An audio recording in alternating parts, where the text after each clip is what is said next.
ਇੱਕ ਓੰਕਾਰ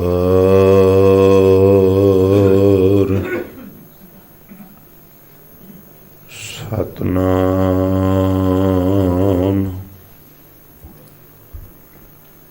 ਕਰਤਾ ਪੁਰਖ ਨਿਰਭਉ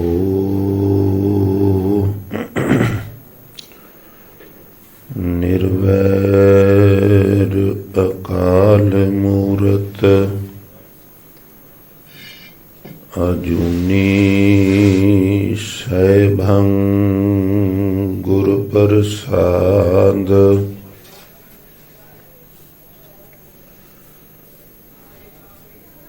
ਜਿਹ ਮਰਨੈ ਸਭ ਜਗਤ ਤਰਾਸਿਆ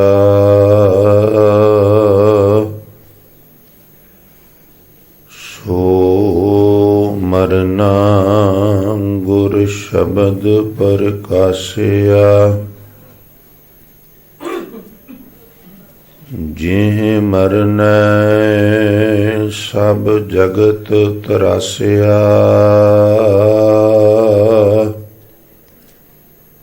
ਸੋ ਮਰਨਾ ਗੁਰ ਸ਼ਬਦ ਪ੍ਰਕਾਸ਼ਿਆ ਅਬ ਕੈਸੇ ਮਰੋਂ ਮਰਨ ਮਨ ਮਾਨਿਆ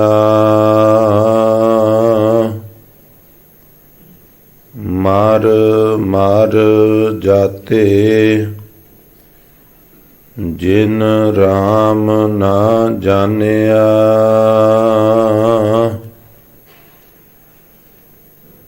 ਮਰਨੋ ਮਰਨ ਕਹੈ ਸਭ ਕੋਇ ਸਹਿਜ ਮਰੈ ਅਮਰ ਹੋਏ ਸੋਏ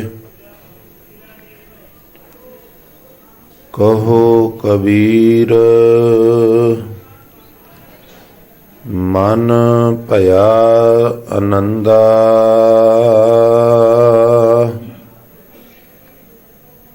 ਗਿਆ ਪਰਮ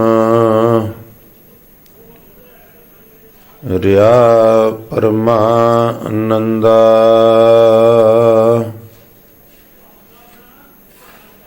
ਕਹੋ ਕਬੀਰ ਮਨ ਭਇਆ ਆਨੰਦਾ ਗਿਆ ਪਰਮ ਰਿਆ ਪਰਮਾਨੰਦਾ ਜੇ ਦੇਹ ਦੁਖ ਲਾਏ ਪਾਪ ਗ੍ਰਹਿ ਦੋਇਰਾ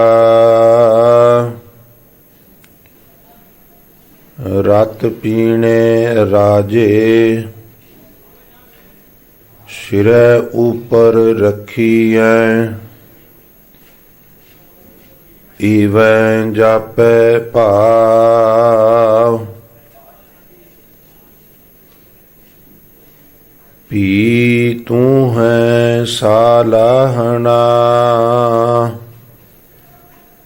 ਆਖਣ ਲਹਿ ਨਾ ਚਾਉ ਗਗਨ ਦਮਾਮਾ ਬਾਜਿਓ ਪਰਿਓ ਨਿਸ਼ਾਨੈ ਕਾਉ ਖੇਤ ਜੋ ਮਾਂਡਿਓ ਸੂਰਮਾ ਅਬ ਜੂਝਨ ਕੋ ਦਾਉ ਸੂਰਾ ਸੋ ਪਹਿਚਾਨੀਐ ਜੋ ਲਰੈ ਦੀਨ ਕੈ ਹੇਤ ਪੁਰਜਾ ਪੁਰਜਾ ਕਟ ਮਰੈ ਕਬਹੂ ਨਾ ਛਾੜੈ ਖੇਤ ਪੁਰਜਾ ਪੁਰਜਾ ਕਟ ਮਰੈ ਕਬਹੂ ਨਾ ਛਾੜੈ ਖੇਤ। ਪਰਮ ਸਨਮਾਨਯੋਗ ਜੁਗੋ ਜੁਗ ਅਟਲ ਚਬਰ ਛਤਰ ਅਤੇ ਤਖਤ ਦੇ ਮਾਲਕ, ਬਾਣੀ ਕੇ ਬੋਹਿਤ ਸਰਬ ਸਾਂਝੀਵਾਲਤਾ ਦੇ ਲਖਾਇਕ ਸ਼ਬਦ ਗੁਰੂ, ਧੰਨ ਧੰਨ ਧੰਨ ਸਾਹਿਬ ਸ੍ਰੀ ਗੁਰੂ ਗ੍ਰੰਥ ਸਾਹਿਬ ਮਹਾਰਾਜ ਜੀ ਦੀ ਪਾਵਨ ਪਵਿੱਤਰ ਹਜ਼ੂਰੀ ਅਤੇ ਜ਼ਾਹਰ ਪੀਰ ਜਗਤ ਗੁਰ ਬਾਬਾ ਸਾਹਿਬ ਸ੍ਰੀ ਗੁਰੂ ਨਾਨਕ ਦੇਵ ਮਹਾਰਾਜ ਜੀ ਦਲ ਭੰਜਨ ਗੁਰ ਸੂਰਮਾ ਬੜ ਜੋਧਾ ਬਹੁ ਪਰਉਪਕਾਰੀ ਸਤਿਗੁਰੂ, ਧੰਨ ਸ੍ਰੀ ਗੁਰੂ ਹਰਗੋਬਿੰਦ ਸਾਹਿਬ ਮਹਾਰਾਜ ਜੀ ਦੀ ਚਰਨ ਛੋਹ ਪ੍ਰਾਪਤ ਮਹਾਨ ਪਵਿੱਤਰ ਇਤਿਹਾਸਕ ਅਸਥਾਨ ਗੁਰਦੁਆਰਾ ਸ੍ਰੀ ਦਮਦਮਾ ਸਾਹਿਬ ਦੁਗਰੀ ਲੁਧਿਆਣਾ ਵਿਖੇ ਸੁਭਾਏਮਾਨ ਬੜੇ ਹੀ ਸਤਿਕਾਰਯੋਗ ਗੁਰੂ ਸਵਾਰੇ ਸਤ ਸੰਗਿਓ, ਵਡਭਾਗੇ ਹੋ ਜੋ ਪ੍ਰਾਤः ਕਾਲ ਨੀਂਦ ਆਲਸ ਆਦਿ ਦਾ ਤਰਕ ਤਿਆਗ ਕਰਕੇ ਆਪ ਜੀ ਗੁਰੂ ਦਰਬਾਰ ਵਿੱਚ ਪਹੁੰਚ ਕੇ ਜਿੱਥੇ ਸਤਿਗੁਰੂ ਜੀ ਦੇ ਚਰਨਾਂ ਵਿੱਚ ਨਤਮਸਤਕ ਹੁੰਦਿਆਂ ਆਪ ਜੀ ਨੇ ਸੀਸ ਪਾਵਨ ਕੀਤੇ ਨੇ, ਉੱਥੇ ਗੁਰੂ ਚਰਨਾਂ ਵਿੱਚ ਬਰਾਜ ਕੇ ਆਪ ਜੀ ਆਸਾ ਕੀ ਵਾਰ ਦੇ ਸ਼ਬਦ ਕੀਰਤਨ ਸਰਵਣ ਕਰਕੇ ਲਾਹੇ ਪ੍ਰਾਪਤ ਕਰ ਰਹੇ ਸੋ। ਹਜ਼ੂਰ ਆਪ ਸਾਰੇ ਸਤ ਸੰਗੀਆਂ ਦੀਆਂ ਤਨ ਮਨ ਧਨ ਕਰਕੇ ਕੀਤੀਆਂ ਸੇਵਾਵਾਂ, ਅਰਪਣ ਕੀਤੀਆਂ ਹੋਈਆਂ ਭੇਟਾਵਾਂ ਆਪਣੇ ਦਰ ਕਬੂਲ ਕਰਨ, ਸਭਨਾਂ ਦੀਆਂ ਸ਼ੁਭ ਮਨੋਭਾਵਨਾਵਾਂ ਸੰਪੂਰਨ ਕਰਨ। ਨਾ ਚੀਜ਼ ਸੇਵਾਦਾਰ ਦੀ ਗੁਰੂ ਚਰਨਾਂ 'ਚ ਐਸੀ ਜਾਤੀ ਅਰਦਾਸ ਵੀ ਹੈ। ਸਨਮਾਨਯੋਗ ਸਾਧ ਸੰਗਤ ਜੀ, ਇਹ ਜਿਹੜੇ ਦਿਨ ਗੁਜ਼ਰ ਰਹੇ ਨੇ, ਇਹਨਾਂ ਦਿਨਾਂ ਦਾ ਸਾਡੇ ਸਿੱਖ ਕੌਮ ਨਾਲ ਬੜਾ ਗੂੜਾ ਸੰਬੰਧ ਹੈ। ਜੂਨ 1984 ਇਹਨਾਂ ਦਿਨਾਂ ਵਿੱਚ ਹੀ ਦਰਬਾਰ ਸਾਹਿਬ ਦੇ ਉੱਤੇ ਹਮਲਾ ਕੀਤਾ ਗਿਆ ਸੀ ਔਰ ਇੱਕ ਸੋਚੀ ਸਮਝੀ ਸਾਜ਼ਿਸ਼ ਦੇ ਮਾਤਹਿਤ ਸਿੱਖਾਂ ਦੀ ਨਸਲਕੁਸ਼ੀ ਕਰਨ ਵਾਸਤੇ, ਸਿੱਖਾਂ ਨੂੰ ਸਬਕ ਸਿਖਾਉਣ ਵਾਸਤੇ ਹਕੂਮਤ ਨੇ ਪੰਜਾਬ ਦੇ ਵੱਖ-ਵੱਖ 74 ਗੁਰਦੁਆਰਿਆਂ ਦੇ ਉੱਤੇ ਸੇਮ ਦਿਨ ਸੇਮ ਟਾਈਮ ਸਾਡੀ ਆਰਮੀ ਨੇ ਅਟੈਕ ਕੀਤਾ, ਜਿਹਦੇ ਵਿੱਚ ਬਹੁਤ ਸਾਰੇ ਬੇਦੋਸ਼ੇ ਬੱਚੇ, ਬੀਬੀਆਂ, ਬਜ਼ੁਰਗ ਔਰ ਹੋਰ ਲੋਕਾਂ ਨੂੰ ਮੌਤ ਦੇ ਘਾਟ ਉਤਾਰ ਦਿੱਤਾ ਗਿਆ। ਉਹ ਇਹੀ ਦਿਨ ਸਨ ਜਿਨ੍ਹਾਂ ਦਿਨਾਂ ਵਿੱਚ ਇਹ ਭਾਣਾ ਵਾਪਰਿਆ। ਕੌਮ ਇਹਨਾਂ ਦਿਨਾਂ ਵਿੱਚ ਹੋਏ ਉਹਨਾਂ ਮਹਾਨ ਸ਼ਹੀਦਾਂ ਨੂੰ ਯਾਦ ਕਰਦੀ ਏ ਜਿਨ੍ਹਾਂ ਨੇ ਆਪਣੀਆਂ ਜਾਨਾਂ ਕੁਰਬਾਨ ਕੀਤੀਆਂ। ਕਸੂਰ ਉਹਨਾਂ ਦਾ ਸਿਰਫ ਇਤਨਾ ਸੀ ਕਿ ਆਓ ਐਤਕੀ ਗੁਰੂ ਅਰਜਨ ਸਾਹਿਬ ਦਾ ਸ਼ਹੀਦੀ ਜੋੜ ਮੇਲਾ ਸ੍ਰੀ ਦਰਬਾਰ ਸਾਹਿਬ ਮਨਾਈਏ, ਨਾਲੇ ਦਰਸ਼ਨ ਮੇਲੇ ਕਰਾਂਗੇ, ਨਾਲੇ ਕੀਰਤਨ ਕਥਾ ਦਾ ਆਨੰਦ ਮਾਣਾਂਗੇ। ਆਓ ਆਪਾਂ ਦਰਬਾਰ ਸਾਹਿਬ ਚੱਲੀਏ ਤੇ ਐਤਕੀ ਸ਼ਹੀਦੀ ਜੋੜ ਮੇਲਾ ਪੰਚਮ ਪਾਤਸ਼ਾਹ ਦਾ ਉੱਥੇ ਮਨਾਈਏ। ਉਹਨਾਂ ਨੂੰ ਕੀ ਪਤਾ ਸੀ ਕਿ ਸਰਕਾਰ ਬੜੇ ਲੰਬੇ ਸਮੇਂ ਤੋਂ ਇਹ ਮਨਸੂਬਾ ਬਣਾ ਕੇ ਬੈਠੀ ਹੈ ਕਿ ਜਿਸ ਦਿਨ ਗੁਰਦੁਆਰਿਆਂ ਵਿੱਚ ਸਿੱਖ ਜ਼ਿਆਦਾ ਮਾਤਰਾ ਵਿੱਚ ਇਕੱਠੇ ਹੋਏ, ਉਸ ਦਿਨ ਇਹਨਾਂ ਨੂੰ ਉੱਥੇ ਕਤਲ ਕਰ ਦਿੱਤਾ ਜਾਣਾ ਹੈ ਔਰ ਗੁਰਦੁਆਰਿਆਂ ਨੂੰ ਢਹਿ ਢੇਰੀ ਕਰ ਦਿੱਤਾ ਜਾਣਾ ਹੈ। ਗੁਰੂ ਸਵਾਰਿਓ, ਇਹ ਉਹ ਦਿਨ ਨੇ ਜਿਨ੍ਹਾਂ ਦਿਨਾਂ ਵਿੱਚ ਉਹ ਭਾਣਾ ਵਾਪਰਿਆ। ਕੱਲ੍ਹ ਵੀ ਆਪ ਜੀ ਦੇ ਚੌਕੀਦਾਰ ਨੇ ਤੁੱਛ ਬੁੱਧੀ ਅਨੁਸਾਰ ਬੇਨਤੀਆਂ ਕੀਤੀਆਂ ਸਨ। ਭਾਵੇਂ ਮੈਂ ਇਹ ਬੇਨਤੀ ਕਰਦਿਆਂ ਵੀ ਆਏ ਵਰੇ ਅਸੀਂ ਇਸ ਇਤਿਹਾਸ ਨੂੰ, ਬੀਤੀ ਘਟਨਾ ਨੂੰ ਦੁਹਰਾਨੇ ਆ, ਰਿਵਾਈਜ਼ ਕਰਨੇ ਆ। ਫਲਸਰੂਪ ਬਹੁਤ ਸਾਰੇ ਆਡੀਅנס ਨੂੰ, ਸਰੋਤਿਆਂ ਨੂੰ, ਸੰਗਤਾਂ ਨੂੰ ਇਸ ਇਤਿਹਾਸ ਦਾ ਕਰੀਬ ਪਤਾ ਹੀ ਹੁੰਦਾ ਹੈ, ਪਰ ਚੂੰਕਿ ਇਹ ਰਿਵਾਇਤ ਹੈ, ਪੰਥਕ ਤੌਰ 'ਤੇ ਸਾਡੇ ਇਹ ਕੈਲੰਡਰ ਵਿੱਚ ਦਿਨ ਸ਼ਾਮਲ ਕੀਤੇ ਗਏ ਨੇ, इस वास्ते इन्हां नूं टच करना, इन्हां दे बारे कुछ ना कुछ विचार संगत नाल शेयर करने लाजमी हो जाते ने। और वैसे भी दानसबंद ये गल क्या करते ने, जिहड़ियां कौमां अपने शहीदां नूं जां अपने इतिहास नूं भुल जांदियां ने, वो दुनिया के नक्शे तो आहिस्ता आहिस्ता मिट जांदियां ने। इस वास्ते अपने इतिहास नूं, अपने शहीदां नूं याद रखना, उन्हां नूं अभिनंदन करना साडा ये धार्मिक ते नैतिक फर्ज भी बन जाता है। आओ असी सारे मन बिरतियां इकागर करके अपनी सुरत दरबार साहब कॉम्पलैक्स विच लै जाइए, जिथे सत संगत 6-6 जंगी जहाज स्पेस विच उड़ रहे ने, टैंकां दी भरमार है।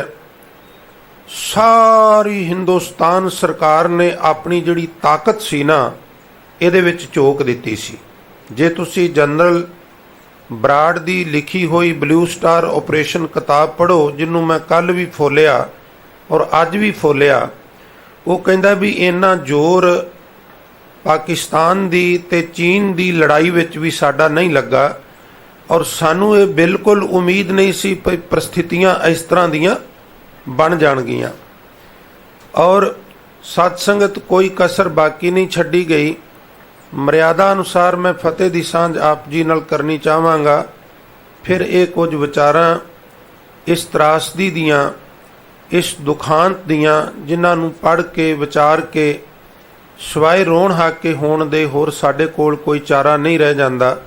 आओ गुरुसवारी सत संगत मन बिरती दी इकाग्रता वास्ते, रसना दी पवित्रता वास्ते एक बार सारी संगत खेचल कृपा करो ते प्यार भिज इकट्ठे होके उचारण करो अते आखो जी सतनाम सिरे। सानू पता लग सके भी इतिहास विच सिख दा रोल की है और सिख नाल वख-वख समय वधीकियां की कीतियां गईयां। ये वधीकियां दा दौर बड़ा पुराना शुरू हुंदा है। वैसे तो किसी वेले हाली पानीपतिये ने कहा सी भी ये दीने हजाजी का बेबाक बेड़ा,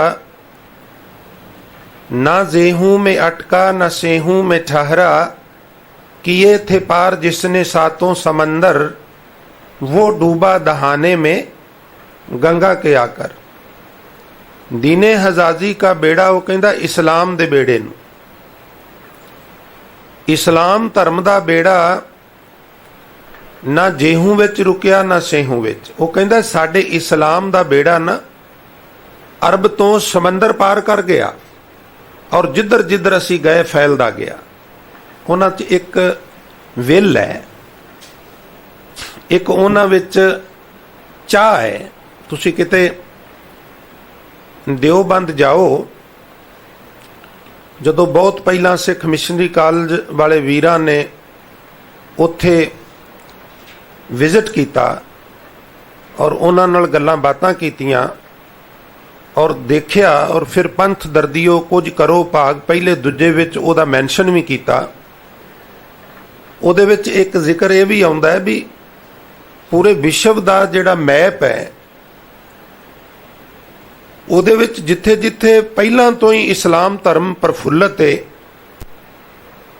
उत्थे वक्री निशानी लाई गई है भी प्रचारक उस वेले समझ है भी इत्थे ऑलरेडी इस्लाम का बोलबाला, लोग मुसलमान ने। और जिथे नहीं उत्थे वक्रे किस्म के कलर जिहड़े ने इशारे करते हैं भी इत्थे तुसां पहुंचना है। और पूरे विश्व दे विच इस्लाम का बोलबाला होना चाहिए। पर वो एक गल कहंदा जदों इस्लाम का बेड़ा अरब तो इधर उधर चार फेरे फैलना शुरू होया ते उन्हों कोई पहाड़ नहीं रोक सकिया, उन्हों कोई रेगिस्तान नहीं रोक सकिया, उन्हों कोई समंदर नहीं रोक सकिया। जे झटके अर्थ इस शेर दे करिए तो इंज बन गए, ये दीने हजाजी का बेबाक बेड़ा, ना जेहूं में अटका ना सेहूं में ठहरा। वो कहता किए थे पार जिसने सातों समंदर, वो डूबा दहाना में गंगा के आकर। जिसने सत्ते समंदर पार कर लए सन, ਉਹ ਸਾਡੇ इस्लाम ਦਾ बेड़ा गंगा ਦੇ दहाने ਵਿੱਚ आके डुब गया। ਖਿਮਾ ਕਰਨਾ, ਸ਼ੇਰ ਪਾਣੀਪਤ ਦਾ ਹੈ, ਹਾਲੀ ਦਾ, ਪਾਣੀਪਤ ਵਾਲੇ ਦਾ, ਪਰ ਇਹਦੇ ਅਰਥ ਮੈਨੂੰ ਕਰਨੇ ਪੈਣਗੇ, ਮੇਰੇ ਵਿਚਾਰ ਨਹੀਂ ਉਹਦੇ ਵਿਚਾਰ ਨੇ। ਉਹ ਕਹਿੰਦਾ ਗੰਗਾ ਦੇ ਕਿਨਾਰੇ ਤੇ ਆ ਕੇ ਸਾਡੇ ਇਸਲਾਮ ਦਾ ਬੇੜਾ ਬਹਿ ਗਿਆ। ਗੰਗਾ ਹਿੰਦੂਇਜ਼ਮ, ਇਹਨੂੰ ਸਾਡੇ ਵਿਦਵਾਨ ਅਮਰ ਵੇਲ ਕਹਿੰਦੇ ਨੇ।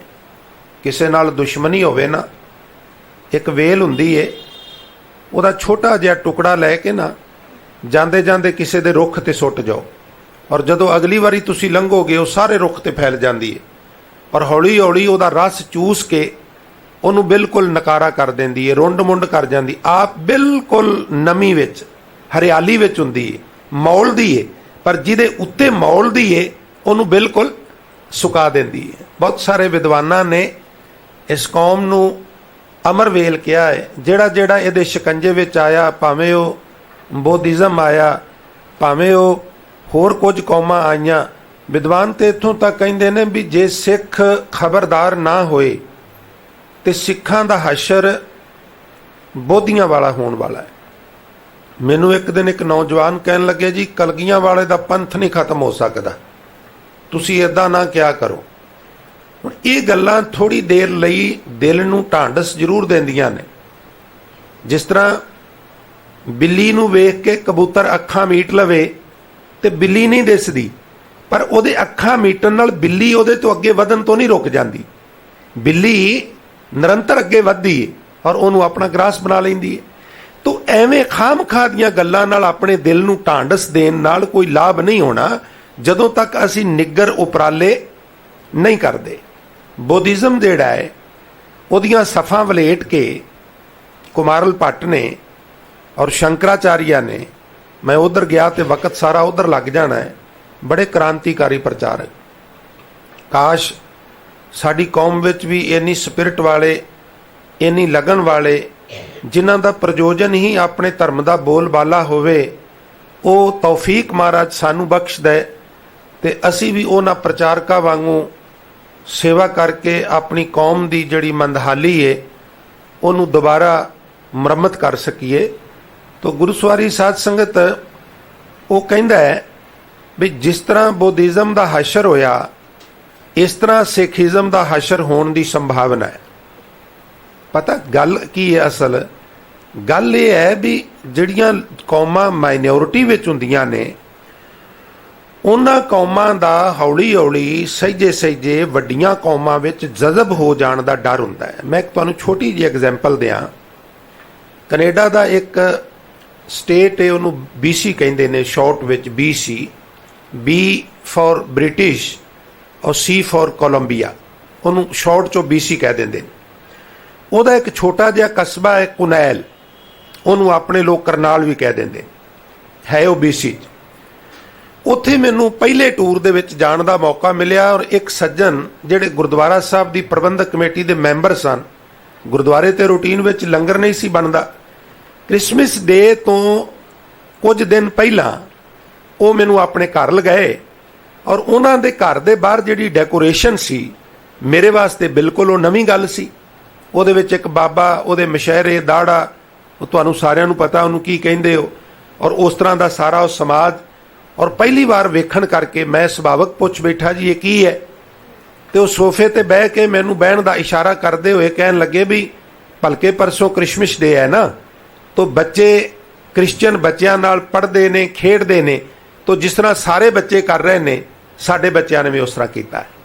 ਹੁਣ ਇਹਨੂੰ ਥੋੜ੍ਹਾ ਜਿਹਾ ਸੀਰੀਅਸਲੀ ਲੈਣਾ। ਹੁੰਦਾ ਕੀ ਹੈ, ਬੇਸ਼ੱਕ ਬੱਚੇ ਨੂੰ ਉਹਨੇ ਨੋਰਮਲੀ ਆਪਣੇ ਦੂਸਰੇ ਹਮਰਕਾਬ, ਹਮ ਉਮਰ, ਹਮ ਸਾਥੀ ਔਰ ਹਮਜ਼ੋਲੀ ਬੱਚਿਆਂ ਵੱਲ ਵੇਖ ਕੇ ਸਭ ਕੁਝ ਕੀਤਾ ਹੈ।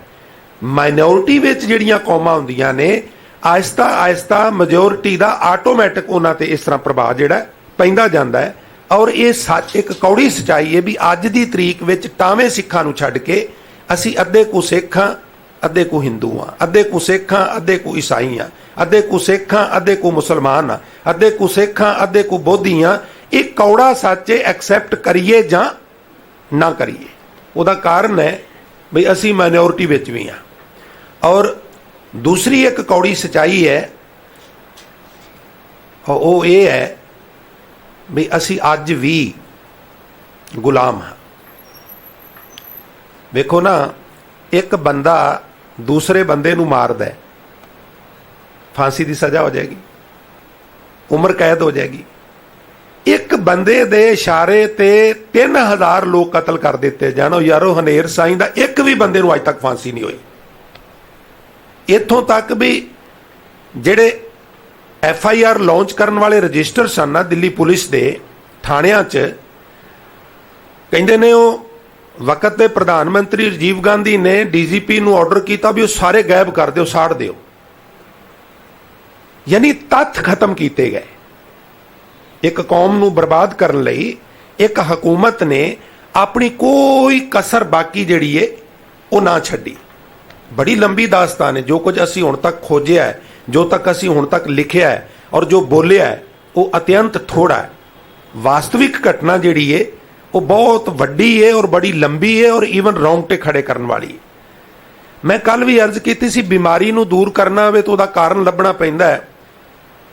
पहला लैबोरेटरी में टैसट कराने पैंदे ने और फिर जाके उन्हां दे आधार ते डॉक्टर जिहड़ा वो ट्रीटमेंट करता है। जे अपनी असी सिखां दी बीमारी लभनी होवे तो उहदी बीमारी पहला क्यों कीतो विसा, सिख राज किवें गया, इत्यादि दर्जना पुस्तकां इस संबंध विच ने भी सिखां दी त्रासदी दा कारण की है, सिख राज क्यों गया, असी गुलाम क्यों बने रहे। उन्हां सारियां नूं तुसीं पढ़ो ते जिहड़ा निचोड़ कढोगे, तत्त कढोगे, ਉਹਦੇ 2-3 ਪਾਤਰ ਲੱਭਦੇ ਨੇ, ਜਿਨ੍ਹਾਂ ਚੋਂ ਇੱਕ ਪਾਤਰ ਹੈ ਸਰਦਾਰ ਬਲਦੇਵ ਸਿੰਘ। ਬਲਦੇਵ ਸਿੰਘ ਦੇ ਪੰਜਾਬ ਤੋਂ ਬਾਹਰ ਕੁਝ ਕਾਰਖਾਨੇ ਸਨ, ਜਿਹਦੇ ਵਿੱਚ ਖੰਡ ਦੀ ਮਿੱਲ ਵੀ ਸੀ, ਇੱਕ ਹੋਰ ਵੀ ਕਾਰਖਾਨੇ ਸਨ। ਔਰ ਜਿਸ ਵਕਤ ਜਿਨਾਹ ਨਾਲ ਗੱਲਬਾਤ ਹੋਈ ਔਰ ਜਿਨਾਹ ਨੂੰ ਬੁਚਕਰ ਮਾਰੀ ਇਹਨਾਂ ਨੇ, ਅਮਰਵੇਲ ਵਾਲਿਆਂ ਨੇ, ਉਹ ਕਹਿਣ ਲੱਗਾ ਵੀ ਮੈਨੂੰ ਕੈਂਸਰ ਹੋ ਗਿਆ ਹੈ, 2 ਸਾਲ ਤੋਂ ਜ਼ਿਆਦਾ ਮੈਂ ਜ਼ਿੰਦਾ ਨਹੀਂ ਰਹਿਣਾ, पर मैं मरण तो पहला पहला अपनी कौम नूं तुहाडे शिकंजे चों बाहर कढ जाना है। मेरे कोल सिवाए मुसलमानां वास्ते वखरे खिते तो होर कोई मेरी डिमांड नहीं गी। मैं हर हाल विच मुसलमानां नूं तुहाडे शिकंजे चों कढना है। सियाणे विद्वान कहिंदे ने बई अंग्रेज चाहुंदे सन बई सिख भी मुसलमानां वांगू अपने वखरे खिते की मंग करन। ये मैं तां अर्ज कर रहा भी जदों असी इस तरह दीयां गल्लां लिखने आ, इस तरह दीयां गल्लां करने आ, मेजोरिटी ने इस तरह के कानून बनाए ने भी इस गल नूं भी गुनाह गर्दान के और बेस बना के वो तुहानूं हराश कर सकते हैं, क्योंकि गुलाम जू होए। और मैं ऐसे लोगों नूं ये बेनती करनी चाहुंदा भी ये सब कुछ करन लई सानूं तुसां मजबूर कीता। जो वायदे कीते, जो इकरार कीते, जो कमिटमेंट्स कीतियां, उन्हां चों 1% दा 1000वां हिस्सा भी तुसी कोई कमिटमेंट जिहड़ी है सिखां नाल अज तक पूरी नहीं कीती। जदों सिख आगुआं ने पंडित जवाहर लाल नेहरू नूं पुछया भी पंडित जी तुसी उदों आज़ादी तो पहलां साडे नाल ए वादे कीते सन, ते देश दा प्रधानमंत्री कहण लगा देश नूं टुੱਟਣ ਤੋਂ बचाउण लई झूठ बोलने ही पैंदे ने। वो तो मैं इस वास्ते तुहानूं कहा सी भी तुसी अलग हो ना जाओ, और हुण हालात बदल गए ने, हुण उन्हां गल्लां नूं छड्ड दिओ, हुण उहदे विचों कुछ नहीं हो सकदा। दरबार साहब दे टैक नूं भुल्लण विच ही फायदा है। मैं सोचना भी इन्हां दे अंदर जिहड़ा दिल है वो मास दा है कि लक्कड़ दा बना के किसी ने पाया है, जां शायद पत्थर दा बना के पा दिता होवे, जां अजकल प्लास्टिक दे आ गए ने। हो सकता है कोई आर्टिफिशियल दिल इन्हां दे विच पा दिता गया होवे, जिहड़े कहिंदे ने इन्हां हादसिਆਂ ਨੂੰ ਇਹ एडी वड्डी त्रासदी ਨੂੰ ਤੁਸੀਂ ਭੁੱਲ जाओ, ਜਾਂ फिर इन्हां ਨੂੰ आप ਨੂੰ निजी तौर ते कोई सेक लगा ही नहीं होना। तो मैं जिहड़ी अर्ज कर रहा सां, बलदेव सिंह ਨੂੰ ਇਹ ਕਿਹਾ ਗਿਆ भी बलदेव सिंह ਤੈਨੂੰ ਕੀ फायदा है इस डिमांड का, मुसलमानां वांगू भी सानू भी सैपरेट जगह चाहिए, तेरी जिहड़ी इंडस्ट्री है, तेरे जिहड़े कारखाने ने वो तो पंजाबों बाहर ने। और कहिंदे ने बलदेव सिंह तिलक गया, ਮਰ ਗਿਆ ਕੁਝ ਚਿਰ ਬਾਅਦ। ਪਰ ਇੱਕ ਗੱਲ ਸਾਰੇ ਵਿਦਵਾਨਾਂ ਨੇ, ਸਰਦਾਰ ਸੰਗਤ ਸਿੰਘ ਨੇ ਵੀ ਇਤਿਹਾਸ 'ਚ ਸਿੱਖ 'ਚ ਲਿਖੀ ਹੈ, ਕਹਿੰਦੇ ਮਰਨ ਤੋਂ ਪਹਿਲਾਂ ਉਹਨੇ ਇੱਕ ਗੱਲ ਆਪਣੇ ਨਿਕਟਵਰਤੀਆਂ ਨੂੰ ਕਹੀ ਸੀ ਵੀ ਮੈਂ ਕੌਮ ਨੂੰ ਹਮੇਸ਼ਾ ਵਾਸਤੇ ਗੁਲਾਮ ਕਰ ਚੱਲਾਂ ਵਾਂ, ਔਰ ਮੈਨੂੰ ਇਸ ਗੱਲ ਦਾ ਅਫਸੋਸ ਹੈ। ਪਰ ਸੱਜਣਾ, ਤੇਰੇ ਹੁਣ ਕੀਤੇ ਅਫਸੋਸ ਦਾ ਸਾਨੂੰ ਕੋਈ ਲਾਭ ਨਹੀਂਗਾ। ਤੇਰੇ ਕਾਰਖਾਨੇ ਵੀ ਜਾਂਦੇ ਰਹੇ ਔਰ ਤੇਰੀ ਉਹ ਪ੍ਰੋਪਰਟੀ ਵੀ ਜਾਂਦੀ ਰਹੀ, ਔਰ ਬਦਦੁਆਵਾਂ ਜਿਹੜੀਆਂ ਨੇ ਉਹ ਪਤਾ ਨਹੀਂ ਤੂੰ ਕਦੋਂ ਤੱਕ ਲਏਗਾ। ਇਸ ਕਰਕੇ ਵਿਦਵਾਨ ਕਹਿੰਦੇ ਨੇ ਲਮਹੋਂ ਨੇ ਖਤਾ ਕੀ, ਸਦੀਆਂ ਨੇ ਸਜ਼ਾ ਪਾਈ। ਕੁਝ ਲਮਿਆਂ ਨੇ ਇਸ ਤਰ੍ਹਾਂ ਦੀਆਂ ਗਲਤੀਆਂ ਕੀਤੀਆਂ ਵੀ ਸਦੀਆਂ ਤੱਕ ਕੌਮ ਜਿਹੜੀ ਹੈ ਉਹ ਇਹਦੀ ਸਜ਼ਾ ਭੁਗਤੇਗੀ। ਔਰ ਦੌਰ ਇੱਥੋਂ ਸ਼ੁਰੂ ਹੁੰਦਾ ਹੈ ਵੀ ਸ੍ਰੀ ਗੁਰੂ ਗ੍ਰੰਥ ਸਾਹਿਬ ਸੱਚੇ ਪਾਤਸ਼ਾਹ ਇੱਕ ਥਾਂ ਬਚਨ ਕਰਦੇ ਨੇ, ਕਹਿੰਦੇ ਨੇ ਗੁਲਾਮੀ ਦੀ ਅਮੀਰੀ ਗਰੀਬੀ ਦੀ ਆਜ਼ਾਦੀ ਦਾ ਮੁਕਾਬਲਾ ਨਹੀਂ ਕਰ ਸਕਦੀ। ਕਹਿੰਦੇ ਨੇ ਇੱਕ ਤੋਤਾ, ਉਹਨੂੰ ਮਾਲਕ ਨੇ ਪਿੰਜਰੇ ਦੇ ਵਿੱਚ ਕੈਦ ਕੀਤਾ ਔਰ ਚਾਂਦੀ ਦੀ ਠੂਠੀ ਵਿੱਚ ਚੂਰੀ ਤੇ ਇੱਕ ਸੋਨੇ ਦੀ ਠੂਠੀ ਵਿੱਚ ਉਹਦੇ ਸਾਹਮਣੇ ਪਾਣੀ ਪੀਣ ਲਈ ਰੱਖਿਆ। ਉਹਦੇ ਵਿੱਚੋਂ ਚੁੰਝਾਂ ਭਰ ਭਰ ਕੇ ਚੂਰੀ ਖਾਏ, ਪਾਣੀ ਪੀਏ, ਕਦੀ ਉੱਪਰ ਉਹ ਆਪਣੇ ਪਰਾਂ ਨਾਲ ਲਟਕ ਜਾਏ, ਕਦੀ ਥੱਲੇ, ਕਦੀ ਇੱਧਰ।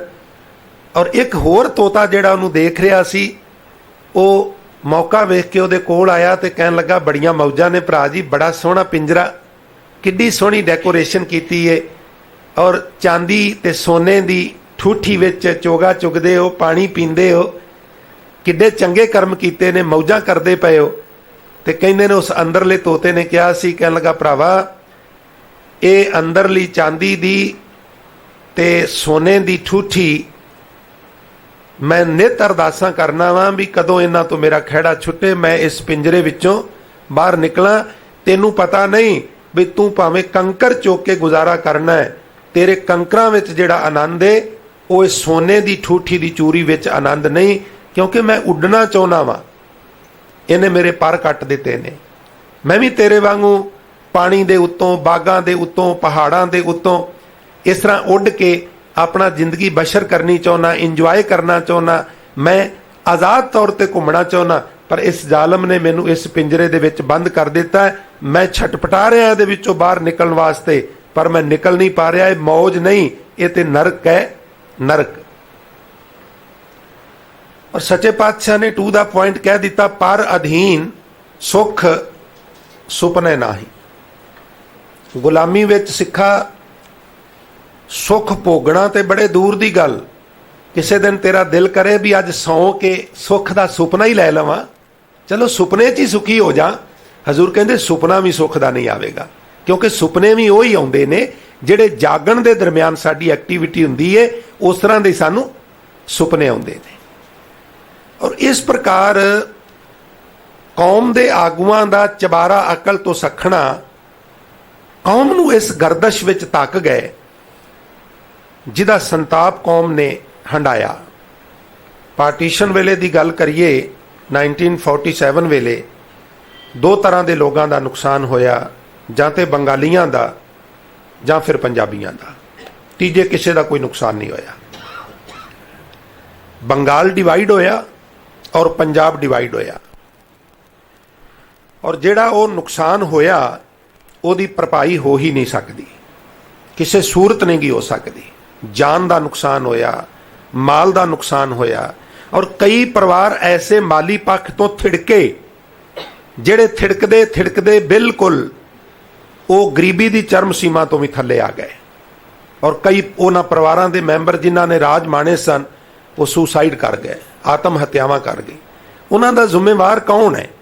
ਧਰਤੀ ਦੀ ਛਾਤੀ ਤੇ ਲਕੀਰ ਮਾਰਨ ਵਾਲੇ ਉਹ ਮਹਾਤਮਾ ਗਾਂਧੀ, ਉਹ ਪੰਡਿਤ ਜਵਾਹਰ ਲਾਲ ਨਹਿਰੂ, ਉਹ ਜਿਨ੍ਹਾਂ ਨੇ ਆਪਣੇ ਰਾਜ ਭਾਗ ਨੂੰ ਤੇ ਮਾਣਿਆ, ਪਰ ਸਿੱਖਾਂ ਵਾਸਤੇ ਏਡੀ ਵੱਡੀ ਸਮੱਸਿਆ ਖੜੀ ਕਰ ਦਿੱਤੀ ਜਿਹਦੀ ਭਰਪਾਈ ਆਉਣ ਵਾਲੇ ਸਮੇਂ ਵਿੱਚ ਹੋ ਹੀ ਨਹੀਂ ਸਕਦੀ। ਪਰ ਉਹਦਾ ਇੱਕ ਕਾਰਨ ਇਹ ਵੀ ਸੀ ਵੀ ਸਿੱਖ ਆਗੂਆਂ ਦਾ ਚਬਾਰਾ ਅਕਲ ਤੋਂ ਸੱਖਣਾ ਹੋਣਾ, ਔਰ ਵਕਤ ਦੇ ਉੱਤੇ ਪੈਂਤੜਾ ਜਿਹੜਾ ਬਦਲ ਕੇ ਆਪਣੇ ਜਿਹੜੇ ਫੈਸਲੇ ਨੇ ਉਹ ਨਾ ਲੈਣੇ।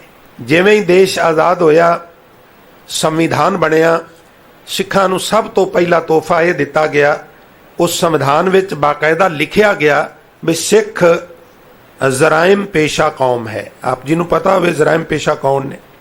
ਜਿਹੜੇ लोग सवेरे घरों निकल जान, रेलवे स्टेशनां ते अड्डियां ते पब्लिक प्लेसिस ते खड़े हो जान लोकां दीयां जेबां कट्टण लई, चोरियां करन लई, डाके मारन लई, क्राइम करन वास्ते, सवेर तो शाम, जिन्हां दा मतलब प्रोफैशन ही क्राइम करना है, उन्हां नूं कहंदे जराइम पेशा। और एवें मौखिक गल नहीं, किसी ने कोई आर्टिकल नहीं लिखिया अखबार च, नहीं, देश दे संविधान विच सिखां नूं 94% फांसी दे रस्से चुम के देश नूं आजाद कराने वाली कौम नूं सब तो पहला जिहड़ा गिफ्ट दिता गया वो दिता गया सिख जराइम पेशा कौम है। और दिता किन्ना? मेजोरिटी वालियां ने। और फिर सब कुछ जो हुण तक होया है, जिन्नी दिनी संत जरनैल सिंह खालसा पिंडरांवाले दरबार साहब सन, दास हिंदुस्तान की एक पैरामिलिटरी फोर्स विच बतौर कांस्टेबल कार्यरत सी। मैनू डाढा चेता है भी मेरा कोई धर्म नाल लगाव नहीं सी। मैनू ये कहण विच कोई संकोच नहीं भी मैं मस्या संग्रांत छड्ड के गुरुद्वारे मत्था टेकण भी नहीं सा जांदा। मैं साध संग ड्रिंक भी कर लैंदा सा। मेरा धर्म नाल कोई बहुत ज़्यादा वास्ता नहीं सी। सिख परिवार विच पैदा होण करके मैं केस जरूर रखे सन, वो भी सिर दे उत्ते जूड़ा सी ते जिहड़ा दाड़ा आया सी मशहरे सन, उन्हां नूं आम लोगां वांगू मैं भी नाई कोलों जाके थोड़ा जिहा सैट करा लैंदा सा, कटवा लैंदा सा। भाव पूरी तरह मैं केसाधारी भी नहीं सा। पर उस कंपनी दे विच जिहड़े 2 अफसर, मैनूं उन्हां दे नां कदी नहीं भुल सकदे, के कौल और SK शुक्ला, दोवें ब्राह्मण। सिर्फ 7 असी सिख नौजवान उस यूनिट विच सां, 38 नंबर बटालीयन च। जदों भी उन्हां दे कोलों लंघना है, उन्हां ने हमेशा जिहड़े जिस तरह सानू मुखातब होना है, मैनू इन बिन वो आवाज़ याद है, ओ भिंडरी इधर आओ। तो उन्हां 2 अफसरां ने मैनू पहली बार जिंदगी च एहसास करवाया कि मैं इस देश विच दूजे तीजे चौथे दर्जे का शहरी हाँ, मैं गुलाम हाँ, जलील किया गया। होर उस वक्फे विच कई घटनाक्रम वापे और फलसरूप सानू सत्ता नूं उत्थों आउणा पिया, जां कह लो नौकरी जिहड़ी है वो छड्डनी पई। मैं ये अपनी वडियाई नहीं दस रहा बई मैं कौम वास्ते ऐसा किया, आदमी चंगे ने माड़े ने, मैं इन्हां कंबख्तां कोल एक दिन भी जाके हथ नहीं अड्डिया भी मैं कौम वास्ते यह कुछ किया, मैनू कुछ दिओ और ना मरदे दम तक जावांगा। जे मैं जावां तो जुत्ती तुहाडी सिर मेरा, नहीं जावांगा। ये आप मंगते ने, इन्हां दे ढिड भरदे ही नहीं, मैनू इन्हां ने की देना। पर इहदे विच कोई शक नहीं भी मैजोरिटी जिहड़ी है, हिंदूइज़म जिहड़ा है, वो साडे नाल जिहड़ा विहार करदा है वो एक डिफरेंट किस्म का। मैनू इस गल का भी पता है भी मेरे कौमी आगुआं की एक मजबूरी सी, जदों दरबार साहब ते अटैक होया, सिख दा एक आइडेंटिटी एक मिलीटेंट के रूप में पेश की और पंजाबों बाहर जिन्ने सिख ने उन्हां नूं लोग इंज वेखण लगे जिवें किसी झाड़ी विचों खरगोश निकले ते फड़ लो, मार दिओ, फड़ लो, लोग करते ने। पंजाबों बाहर सिखां दी ये दशा सी, ये सच्चाई है। और साडे कौमी आगुआं दी एक मजबूरी सी, उस मजबूरी नूं सरदार संगत सिंह इउं पेश करते हैं भी एक सिख नूं कोई सैकेंड परसन अपने घर लै जांदा है, लिविंग रूम विच कुछ जल पानी छका के बैडरूम वाल हथ करदा है भी आ सामने 2 बैडरूम ने, सरदार जी कुछ देर आराम कर लो।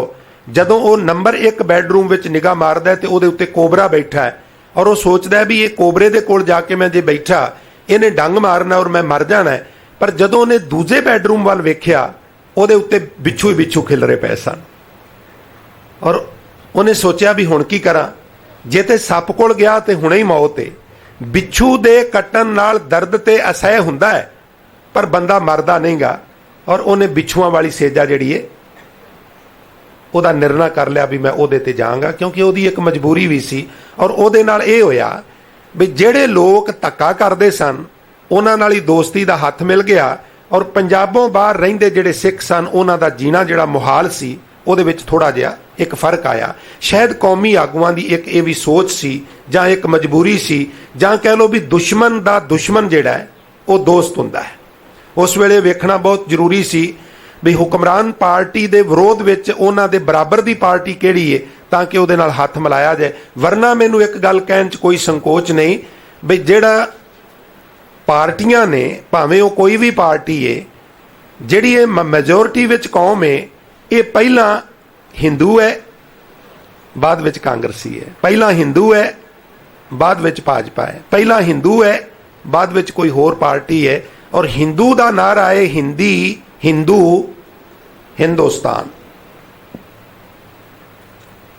ਅੱਜ ਜਦੋਂ ਅਸੀਂ ਕਹਿੰਦੇ ਹਾਂ ਵੀ ਨਹੀਂ ਇਦਾਂ ਨਾ ਕਹੋ, ਇਦਾਂ ਨਾ, ਉਹਦੇ ਪਿੱਛੇ ਵੀ ਇੱਕ ਕਾਰਨ ਨੇ, ਇੱਕ ਡਰ ਬੈਠਾ ਹੋਇਆ, ਔਰ ਉਸ ਡਰ ਵਿੱਚ ਡੈਮੋਕ੍ਰੇਸੀ ਹੈ, ਵੋਟ ਬੈਂਕ ਦਾ ਖਤਰਾ ਹੈ, ਕੁਰਸੀ ਜਾਣ ਦਾ ਖਤਰਾ ਹੈ, ਦੂਜਾ ਖਤਰਾ ਹੈ, ਤੀਜਾ ਖਰਚਾ ਹੈ। ਸਚਾਈ ਇਹ ਹੈ ਵੀ ਕੌਮ ਅੱਜ ਵੀ ਇੱਕ ਬੜੀ ਜ਼ਬਰਦਸਤ ਤਰਾਸਦੀ ਦੇ ਵਿੱਚੋਂ ਦੀ ਲੰਘ ਰਹੀ ਹੈ। ਕੋਈ ਬਹੁਤ ਚੜ੍ਹਦੀ ਕਲਾ, ਜਕਾਰੇ ਛੱਡਣ ਨਾਲ, ਨਿਸ਼ਾਨ ਸਾਹਿਬ 100 ਫੁੱਟ ਹੋਰ ਉੱਚਾ ਕਰਨ ਨਾਲ ਇਸ ਤਰਾਸਦੀ ਚੋਂ ਨਹੀਂ ਤੁਸੀਂ ਨਿਕਲ ਸਕਦੇ, ਜਦੋਂ ਤੱਕ ਵਿਵੇਕ ਬੁੱਧੀ ਤੋਂ ਕੰਮ ਲੈ ਕੇ ਦੋਸਤ ਦੀ ਤੇ ਦੁਸ਼ਮਣ ਦੀ ਪਹਿਚਾਨ ਜਿਹੜੀ ਹੈ ਉਹ ਨਹੀਂ ਹੁੰਦੀ।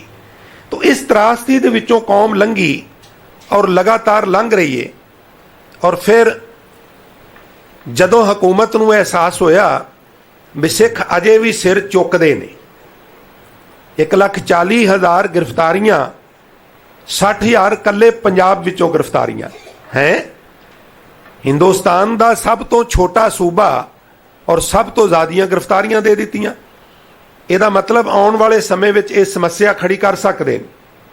ਔਰ ਬੀਬੀ ਨੇ ਉਸ ਦਿਨ ਇਹ ਮਨ ਬਣਾ ਲਿਆ ਵੀ ਮੈਂ ਬਹਾਨਾ ਕੋਈ ਵੀ ਬਣਾਵਾਂ, ਪੱਜ ਕੋਈ ਵੀ ਬਣਾਵਾਂ, ਮੈਂ ਸਿੱਖਾਂ ਨੂੰ ਸਬਕ ਸਿਖਾਉਣਾ ਹੈ। ਉਹਦੇ ਪਿੱਛੇ ਭਾਵਨਾ ਸਿਰਫ ਇੰਨੀ ਸੀ ਵੀ ਬੀਬੀ ਨੂੰ ਤਖਤ ਜਾਂਦਾ ਦਿਸਿਆ, ਉਹਨੇ ਸੁਪਨੇ ਪਾਲੇ ਸਨ ਵੀ ਭਾਵੇਂ ਡੈਮੋਕ੍ਰੇਸੀ ਨਹੀਂ ਰਹੀ ਪਰ ਰਾਜ ਸਾਡੇ ਕੋਲ ਹੀ ਰਹਿਣਾ ਚਾਹੀਦਾ ਹੈ। ਪਰਿਵਾਰਵਾਦ ਨੇ, ਵੰਸ਼ਵਾਦ ਨੇ ਇਸ ਚੀਜ਼ ਨੂੰ ਜਨਮ ਦਿੱਤਾ। ਸਾਡੇ ਵੰਸ਼ ਚੋਂ ਰਾਜ ਨਹੀਂ ਜਾਣਾ ਚਾਹੀਦਾ, ਤੇ ਜੇ ਮੇਰੇ ਕੋਲ ਹੀ ਨਾ ਰਿਹਾ ਤੇ ਮੇਰੀ ਸੰਤਾਨ ਕੋਲ ਕਿਵੇਂ ਰਹੇਗਾ। ਔਰ ਇਹ ਇੱਕ ਸਚਾਈ ਹੈ ਵੀ ਭਾਵੇਂ ਮੇਰਾ ਅਨੁਮਾਨ ਹੈ ਵੀ ਬੀਬੀ ਨੂੰ ਇਹ ਅਨੁਮਾਨ ਨਹੀਂ ਸੀ ਵੀ ਜਿਹੜੇ ਕੰਡੇ ਮੈਂ ਬੀਜ ਰਹੀ ਹਾਂ ਇਹ ਮੇਰੇ ਵਾਸਤੇ ਸਮੱਸਿਆ ਕ੍ਰੀਏਟ ਹੋਣੀ ਹੈ, ਪਰ ਇਹ ਹੋ ਗਿਆ ਜਿਸ ਤਰ੍ਹਾਂ ਉਹਨੇ ਸੋਚਿਆ ਸੀ। ਪੂਰਾ ਉਸ ਤਰ੍ਹਾਂ ਤੇ ਨਾ ਹੋਇਆ। ਕੁਝ ਸਮਾਂ ਉਹਦੇ ਮੁਤਾਬਕ ਸਭ ਕੁਝ ਲੀਹਾਂ ਤੇ ਚੱਲਦਾ ਰਿਹਾ। ਪੰਜਾਬ ਦਾ ਮਾਹੌਲ ਨਕਲੀ ਨਿਰੰਕਾਰੀ ਗੁਰਬਚਨੇ ਨੂੰ ਉੱਥੇ ਪੰਜਾਬ ਦੇ ਵਿੱਚ ਵੱਖ-ਵੱਖ ਥਾਵਾਂ ਤੇ ਉਹਦੇ ਦੀਵਾਨ ਲਵਾ ਕੇ ਮਾਹੌਲ ਖਰਾਬ ਕੀਤਾ ਗਿਆ। ਜਦੋਂ ਸੰਤ ਬਾਬਾ ਜਰਨੈਲ ਸਿੰਘ ਜੀ ਮੁਕਾਬਲੇ ਤੇ ਆਏ, ਉਹ ਬੜੀ ਪ੍ਰਸੰਨ ਹੋਈ ਵੀ ਜਿਸ ਤਰ੍ਹਾਂ ਦਾ ਮਾਹੌਲ ਮੈਂ ਬਣਾਉਣਾ ਚਾਹੁੰਦੀ ਸਾਂ ਮੈਂ ਬਣਾ ਲਿਆ, ਪਰ ਉਹਨਾਂ ਨੂੰ ਇਹ ਨਹੀਂ ਸੀ ਪਤਾ ਵੀ ਇੱਕ ਸਟੇਜ ਤੇ ਜਾ ਕੇ ਇਹ ਸਾਰਾ ਕੁਝ ਮੇਰੇ ਹੀ ਅਗੇਂਸਟ ਹੋ ਜਾਣਾ ਹੈ। ਔਰ ਐਸਾ ਹੋਇਆ, ਉਹਨੇ ਐਸੀ ਅੱਗ ਬਾਲੀ ਵੀ ਫਿਨਾਕਸ਼ ਪੰਛੀ ਵਾਂਗੂ ਉਹਨੂੰ ਖੁਦ ਨੂੰ ਵੀ ਉਸ ਅੱਗ ਵਿੱਚ ਬਹਿ ਕੇ ਆਪਣੇ ਆਪ ਨੂੰ ਜਲਾਣਾ ਪਿਆ। ਪਰ ਸਿੱਖਾਂ ਨੂੰ ਵੀ ਬੜੀ ਵੱਡੀ ਕੀਮਤ ਚੁਕਾਣੀ ਪਈ। ਮੈਂ ਸਰਦਾਰ ਸੰਗਤ ਸਿੰਘ ਦੀ ਕਿਤਾਬ ਪੜ੍ਹਦਾ ਸਾਂ ਪਿਆ। ਗਿਆਨੀ ਚੇਤ ਸਿੰਘ ਹੈੱਡ ਗ੍ਰੰਥੀ ਨੇ ਜਿਹੜੇ ਅੰਦਰ ਸਨ, ਉਦੋਂ ਗਿਆਨੀ ਸੰਤ ਸਿੰਘ ਮਸਕੀਨ ਨੂੰ ਇੱਕ ਚਿੱਠੀ ਲਿਖੀ ਉਹ ਸਾਰੇ ਹਾਲ ਦੀ।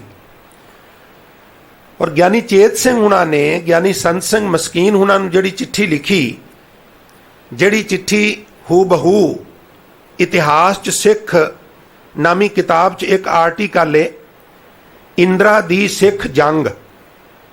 ਉਸ ਆਰਟੀਕਲ ਵਿੱਚ ਤੁਸੀਂ ਪੜ੍ਹ ਸਕਦੇ ਹੋ। ਉਹਦੇ ਕੋਈ ਬਹੁਤ ਜ਼ਿਆਦਾ, ਉਸ ਆਰਟੀਕਲ ਦੇ 10-15 ਪੇਜ ਹੋਣੇ ਨੇ।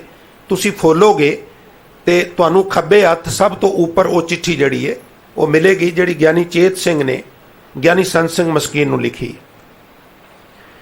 ਉਹ ਕਹਿੰਦੇ ਨੇ ਵੀ ਦਰਬਾਰ ਸਾਹਿਬ ਦੇ ਨਾਲ ਜਿਹੜੇ ਬਾਹਰ ਘਰ ਨੇ, ਪਰਿਕਰਮਾ ਦੇ ਬਾਰ-ਬਾਰ ਪਰਸਨਲ ਪ੍ਰੋਪਰਟੀ ਹੈ ਲੋਕਾਂ ਦੀ।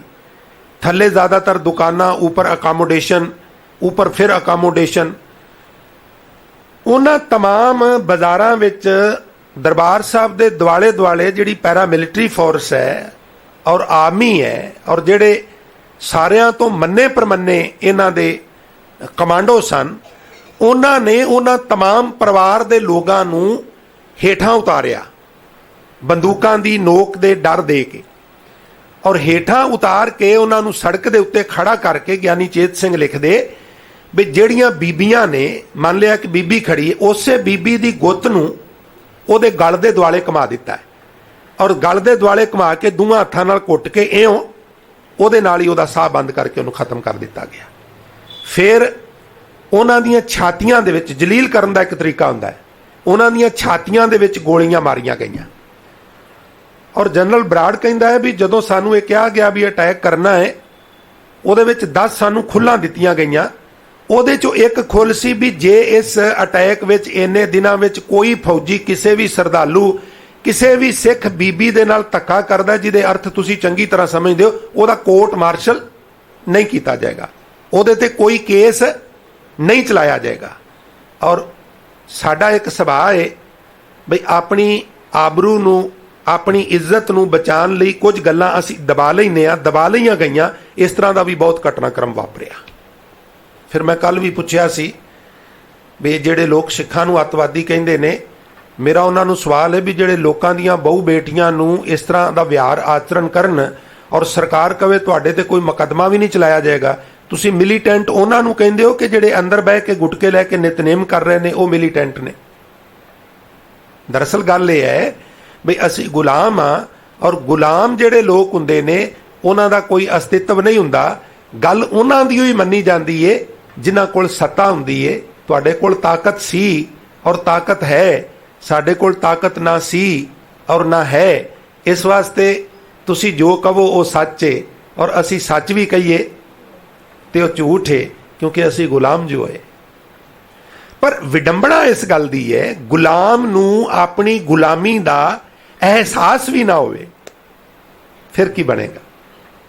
ਤੁਸੀਂ ਸੁਣੀ ਨਾ ਉਹ ਗੱਲ ਬੁੱਢੀ ਤੋਤੀ ਵਾਲੀ, ਬਈ ਉਹ ਆਪਣੇ ਬੱਚਿਆਂ ਨੂੰ ਸਬਕ ਸਿਖਾਉਂਦੀ ਹੁੰਦੀ ਸੀ ਬਈ ਮਟਮੈਲੇ ਰੰਗ ਦਾ ਜਾਲ ਲੈ ਕੇ ਸ਼ਿਕਾਰੀ ਆਉਂਦੇ ਨੇ, ਚੋਗਾ ਖਿਲਾਰਦੇ ਨੇ, ਪਰ ਚੋਗੇ ਦੇ ਥੱਲੇ ਜਾਲ ਹੁੰਦਾ ਹੈ, ਤੁਸੀਂ ਖਬਰਦਾਰ ਰਹਿਣਾ ਹੈ। ਉਹ ਕਹਿਣ ਲੱਗੇ ਅੰਮਾ ਖਬਰਦਾਰ ਰਵਾਂਗੇ। ਉਹ ਕਹਿਣ ਲੱਗੀ ਇੰਜ ਨਹੀਂ, ਤੁਹਾਨੂੰ ਭੁੱਲ ਜਾਣਾ, ਮੈਂ ਅੱਗੇ ਅੱਗੇ ਬੋਲਣੀ ਆ, ਤੁਸੀਂ ਪਿੱਛੇ ਪਿੱਛੇ ਬੋਲੋ ਵੀ ਸ਼ਿਕਾਰੀ ਆਵੇਗਾ, ਜਾਲ ਵਿਛਾਵੇਗਾ, ਦਾਣਾ ਪਾਵੇਗਾ, ਪਰ ਅਸੀਂ ਨਹੀਂ ਫਸਣਾ। ਸਬਕ ਚੇਤਾ ਕਰ ਲਿਆ।